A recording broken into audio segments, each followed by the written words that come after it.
Hey ladies and gents, welcome back to another video. My name is Kukulethu, the owner of TalkingMusic.com, and today I'll be talking about how to use a de-esser like a pro. So what is a de-esser? A de-esser is simply a dynamic processor that only attenuates or affects sibilant sounds. So sibilant sounds are simply your S's, sounds that have a T or an SH like sh. So that's what a de-esser does. It affects those sibilant sounds to make sure that you have a cleaner vocal performance. So let's check out these vocals without the de-esser and with the de-esser, and then I'll explain what a de-esser does, how to use a de-esser later on. Mouche qui saute sur ta pommette, sa silhouette d'argent virevole le vent.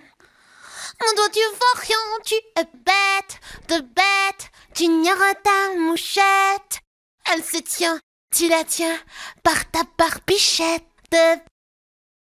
As you can hear, right now the vocal has a lot of sibilants, which will cause ear fatigue, and the listener won't be able to listen to the entire song. By the time they listen to around 2 minutes, their ears will be tired. So you have to make sure that you use a de-esser to clean the vocals, and then make sure that you don't give your listeners ear fatigue. So a de-esser is really simple. It has a threshold. Usually it has a range and a frequency parameter. So you set your frequency depending on where the sibilants are occurring in your vocal performance. For male vocals, it's usually lower, between 3 to 6 kilohertz. And then for female vocalists, it's usually higher, like from around maybe, let's say, 4 kilohertz to around 8 to 7 kilohertz. So you just have to play around the frequency spectrum to determine where the vocal sibilants are happening for the vocal performance that you're currently working on. Another question that comes out a lot is, where in the chain do you put the de-esser? Now, what I usually do is to use 2 de-essers. One is just there to make sure that the vocal performance is clean before I do any processing, so that I don't add too much sibilants when I boost higher frequencies, or just to add more when I'm adding more attack or presence to the vocal, just to make sure that the sibilants don't come up that much. And then the second de-esser is there to make sure that I remove any sibilants that will be caused by, maybe let's say I have a really big boost, like 4 dBs, just to make sure that I tamed it down. And I also have another 3 dB boost. So those will definitely bring up the sibilant sounds, especially if I'm using a compressor, which is really, let me show you the compression. Mouche qui saute sur ta pommette, sa silhouette d'argent virevole le vent. As you can see, the compressor is compressing around 5 to 7 dBs of gain reduction. So that will definitely bring up the sibilants. That's why I usually de-ess in two stages. This is not usually the case in every project. Some projects don't have too much de-essing, so just one de-esser after the compressor will definitely work well. So it really depends on the project that you're currently working on. For this case, I needed 2 de-essers because the vocalist has too much sibilant sounds. So the first one, let me play the first one for you so that you can see that it's not de-essing that much. Mon doigt, tu vois rien, tu es bête, de bête, tu ignores ta mouchette.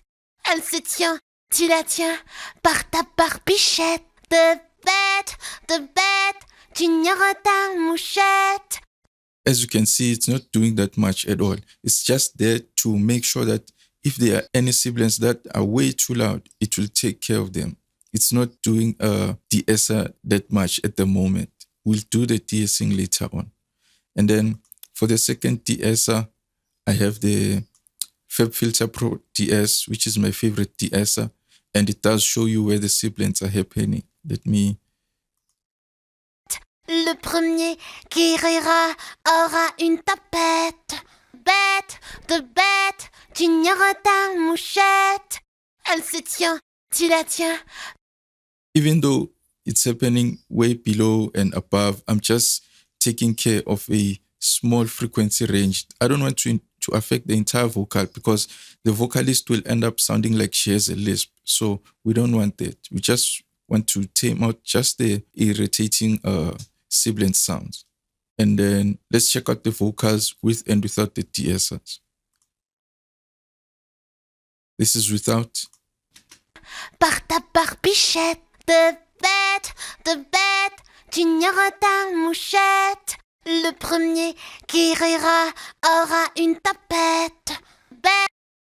As you can hear, the T sounds are really sibilant and they will cause ear fatigue. So check out with both the de-essers enabled.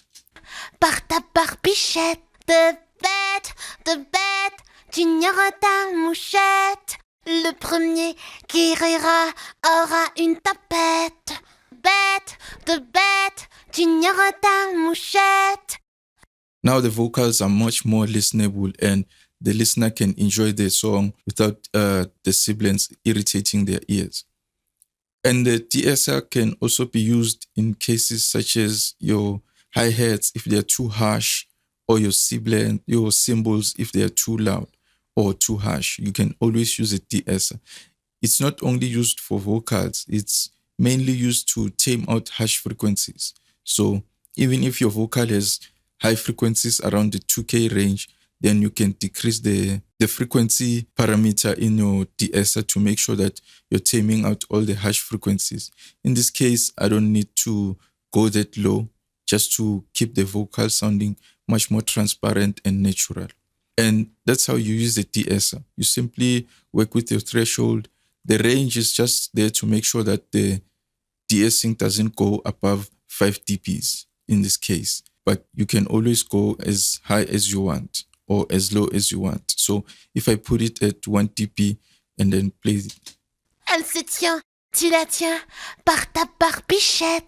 So no matter how much I push the threshold, the gain reduction of the de-esser will always be at 1 dB.